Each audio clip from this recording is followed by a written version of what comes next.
ഇന്നിവിടെ പറയാൻ പോകുന്ന കഥയുടെ പേരാണ് ഒരു ദിവസം രണ്ട് കൂട്ടുകാർ മരുഭൂമിയിലൂടെ നടന്നു പോവുകയായിരുന്നു.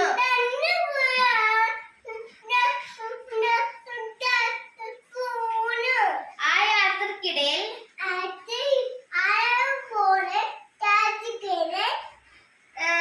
അവർ തമ്മിൽ ഒരു തർക്കമുണ്ടായി. ആ തർക്കത്തിനെ തുടർന്ന് ഒരു കൂട്ടുകാർ മറ്റേ കൂട്ടുകാരനെ മുഖത്തടിച്ചു. ആ കൂട്ടുകാരൻ വളരെ അധികം വേദനിച്ചു. പക്ഷെ അവനൊന്നും പറഞ്ഞില്ല.